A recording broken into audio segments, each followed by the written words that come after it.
የሐዋሳ ከተማ ሌላ ሰው የጀመረ ስለሌለ እዚህ ስራ ውስጥ መሰማራት በራስና ከቤተሰቦች ጋር በመመካከር ወደዚህ ስራ ውስጥ ነው የገባሁትና ስራው አዋጭ መሆኑን ብዙ ቦታ ጥናት ካደረኩ በኋላ ነው ወደዚህ ስራ ውስጥ ለመግባት የወሰንኩት። እነዚህ ማታቸው ማሽኖች ምርቶቻችንን እንድናዘምን አድርገውልናል። በገበያም ተወዳዳሪ መሆን ችለናል። እንደ ከተማም በገበያ ተጽዕኖ ፈጣሪዎች መሆን ችለናል። በከተማ ደረጃ ከሚጠሩ 2-3 ድርጅቶች መሃል መሆን ችለናል። ከምርት አንፃርም በበቂ ሁኔታ ምርቶቻችንን ለሚፈልጉ ደንበኞች ለተለያዩ ብየዳ ቤቶች ማቅረብ ችለናል። እነዚህ ቋሚ ምስክር የሆኑ የልማት ባንክ ሐዋሳ ቅርንጫፍ ደንበኞች ናቸው። በርካታ ደንበኞችም ተመሳሳይ ተቋም መስርተው ከራስ ተርፈው ለሌሎች ሆነዋል። ልማት ባንክ እንደ ስሙ ለመሆን ችሏል ቢባል ማጋነን አይሆንም። ዛሬን እንዲህ በስኬት ጎዳና ሲረማመድ ያየነው ልማት ባንክ ከጥቂት ዓመታት በፊት የመኖር ህልውናው አደጋ ውስጥ ገብቶ ነበር። እንደ ሀገር የጀርባ አጥንት ሆኖ የዘለቀው ባንኩ የጠንካራ አመራር አለመኖርና የተበላሸ የብድር መጠኑ ከፍ ማለት ህልውናውን አደጋ ውስጥ ከቶት ቆይቷል። በእያንዳንዱ ቅርንጫፍ መስሪያ ቤትም ይኸው ተጽዕኖ ቀላል እንዳልነበር የቅርብ ጊዜ ትዝታ ነው። በልማት ባንክ ሐዋሳ ዲስትሪክትም የሆነው ይሄው ነው። የነበረው የማኔጅመንት ቁርጠኝነት ትንሽ ችግር የነበረበት ነው ብዬ አስባለሁ።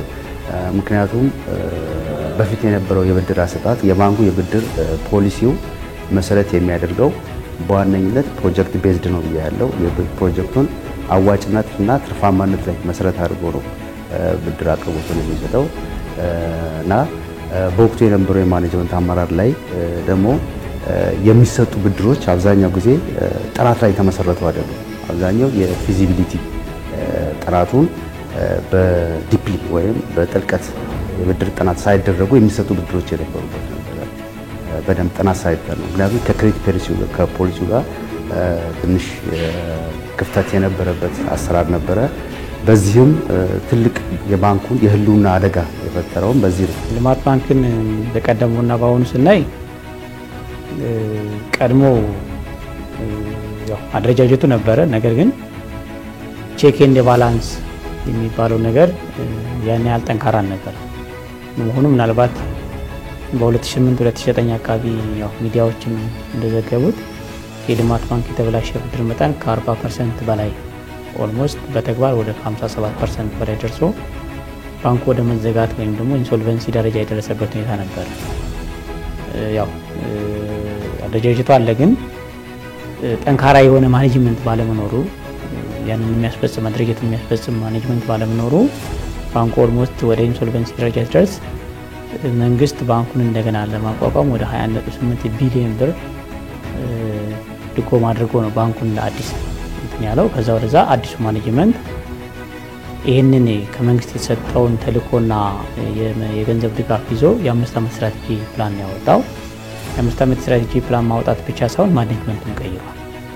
አሁን ያለው በጣም ጠንካራ ማኔጅመንት፣ የትኛውም ስራ በትራንስፓረንሲና በአካውንታቢሊቲ የሚሰራ የተበላሸ ብድር መጠኑ ከዛ ከነበረው ወርዶ አሁን ላይ ሰኔ 30 ወደ 6.5% የተበላሸ ብድር ደርሶ ሲንግል ዲጂት የሚባለው ይሄ እንዳለም አቀፍም አክሰፕታብል የሆነ ማለት ነው። ባለበት ቆሞ የሚቀር ተቋም ባለመሆኑ በፍጥነት በተሰሩ የሪፎርም ስራዎች በርካታ ለውጦች ተመዝግበዋል።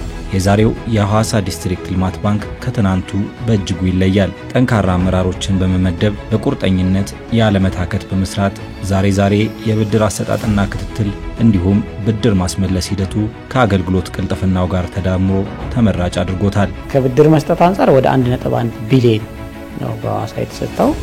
የቅዳችን ኦልሞስት 94.43% አካባቢ አቺቭ ያደረግነው ከብድር መስጠት ወይ መልቀቅ የምንለው ወይም ደግሞ ማሰራጨት ጋር ተያይዘው ወደ ብር 285 ሚሊዮን 512 አካባቢ ዲስፐርስ ተደርጎ ቅዳችን 90.96% አቺቭ የተደረገበት ሁኔታ ነው ያለው። ከብድር ማስመለስ ጋር ተያይዞ ወደ ብር 178 ሚሊዮን 624900 አካባቢ ተሰብስቦ የእቅዳችንን 90.36% አቺቭ ያደረግበት ሁኔታ ነው ያለው። ይሄ ከ90% በላይ ጥሩ አፈጻጸም የሚባል ነው እንደ ባንኩ ማለት ነው። ስለዚህ ክትትላችን ምንድነው? ጠንካራ መሆኑን በምን እናያለን? በማስመለሳችን እናያለን ማለት ነው። የኢትዮጵያ ልማት ባንክ በሁሉም ቅርንጫፎቹ የሚያስፈጽማቸው በርካታ መንግስታዊ ፖሊሲዎች አሉት። የእነዚህ ፖሊሲዎች ዋና ግብም የሀገር እድገትን ማረጋገጥ መሆኑ ሀቅ ነው። በዚህ ውስጥ ለበርካታ የሰው ኃይል የስራ ዕድል እንዲፈጠር ያስችላል። የጸደቀውና የሚለቀቀው የገንዘብ መጠን ሀብት ነው። ስለዚህ አዳዲስ ፕሮጀክቶች የሚፈጠሩበት ነው። በኤክስፓንሽንም ሌሎች የነባር ደንበኞችም ኤክስፓንድ ሲያደርጉ ሰፊ የሆነ የስራ ዕድል ይፈልጋሉ። ስለዚህ አብዛኛው ደግሞ እንደ ብራንች 80% በላዩ አምራች ኢንዱስትሪ ዘርፍ ነው። 15% ግብርና ነው። ቀሪ 5% ደግሞ በኮንስትራክሽንና ማዕድን ላይ የተሰማሩ ናቸው። ስለዚህ ከዚህ መረዳት የምንችለው ከ80% በላይ የአምራች ኢንዱስትሪ ዘርፍ በመሆኑ ይሄ አምራች ኢንዱስትሪ ዘርፍ ደግሞ ከፍተኛ ሌበር ኢንቴንሲቭ ነው። በባህሪው አምራች ኢንዱስትሪ ሌበር ኢንቴንሲቭ ስለሆነ ሰፊ የሆነ የሰው ኃይል ይፈልጋል ማለት ነው። ስለዚህ ከ80% በላይ የአምራች ኢንዱስትሪ በክልሉ መኖሩ እንደ ብራንች የሚያስፈልገው የሰው ኃይል ደግሞ ከፍተኛ ነውና ሰፊ የሆነ የስራ ዕድል ተፈጥሯል። ልማት ባንክ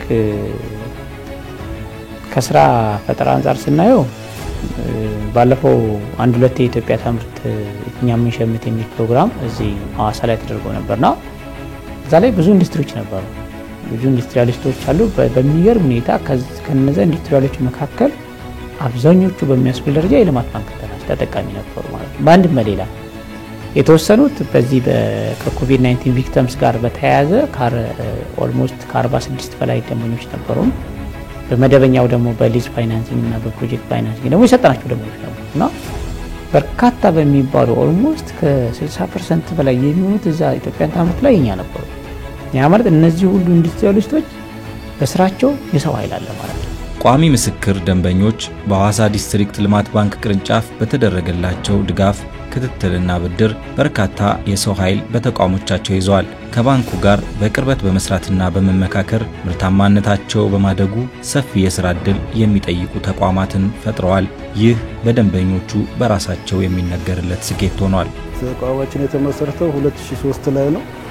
ከዛ ጊዜ ጀምሮ ያው በዚህ ሂደት ውስጥ ነበርንና በዚህ ሂደት ውስጥ ያሳለፍናቸው ብዙ ውጣ ውረዶች አሉ። በዛ መሃል ደግሞ ልማት ባንክ የሊዝ ፋይናንሲንግ ማሽን አቅርቦት መጣ። እሱን ተጠቃሚ ሆነናል። ያ በመጠቀማችን ደግሞ ያው ብዙ ለውጦች በማምጣት ችለናል። የፈለግነውን ነገር አግኝተናል። ከልማት ባንክ ጋር የነበረን ግንኙነት ያው እድሉ ሲመጣ ለሁሉም ነው የመጣው። የኛ ጥሩነቱ ያው ቀድመን መገኘታችን ነውና የመጣውን እድል መጠቀማችን። የጠየቅናቸው ማሽኖች የተለያዩ ማሽኖች ከጀርባ የምታያቸውን ማሽኖች ነው የጠየቅነው። ሂደቱ በእርግጥ ትንሽ ረዘም ያለ ቢሆንም ግን የጠየቅናቸውን ማሽኖች ማግኘት ችለናል። ከኢትዮጵያ ልማት ባንክ ጋር 2010 ጀምሮ ያው መጀመሪያ ስራ ሲጀምር 2 ማሽኖች ከኢትዮጵያ ልማት ባንክ ጋር አመጣው። 2 ማሽን ካመጣው በኋላ በሱ እየሰራው ሁሉም ማሽኖች ስላልመጡ ስራው መሃል ላይ ለማቆም ተገድጄ ከዛ በኋላ ከባንኩ ጋር ተመካክሬ ከባንክ ጋር ያለው ጉዳይ ያው አዋሳ ነበር የጀመርኩት። አዋሳ ካለው ባንክ ጋር ከነሱ አቅም በላይ ስለሆነ ወደ አዲስ አበባ ተዛውሮ ብድሮ እዛ በመጠየቅ ከባንክ ጋር 70 በ30 በሚለው ውል በመግባትና ተስማምቼ ከነሱ ጋር ነው ስራ የጀመርኩትና ከኢትዮጵያ ልማት ባንክ ጋር ነው ስራዬን የጀመርኩት። ስራ እድል በመፍጠሩ ያው ይሄ ስራ ስንገባ ወደ 340 ሚሊዮን ካፒታል ነው ባንክ ከሰጠን ጋር የራሳችን ጨማምረን ወደ 340 ሚሊዮን የሚሆን ብር ነው ይሄንን ስራ ስንጀምር የጀመርነው። ለዚህ ስራ ደግሞ ወደ 240 አሁን እቃ ስር በማትራል ስለሌለን ነው ሰራተኛ ያነሰው እንጂ ግዛብና ቋሚ ሰራተኞች ወደ 240 ሰራተኞች ነው ያለው። ይሄን ያለ ሰው ስራ እድል ፈጥረናል። ከስራ እድል ፈጠራ አንፃር ተጨማሪ ለዜጎች የስራ እድል እንዲፈጠር ማድረግ አስችሎናል። ሁለተኛ ብዙ ጊዜ አሁን ችግር የሚሆንብን ምንድነው ጨረታዎች ስንወዳደር እንደዚህ ወርክሾፕ ኢቫሉዌት ሲደረግ ያው የረቡ ማሽኖች ስላልነበሩ ስራዎች የማግኘት እድላችን ጠባብ ነበር።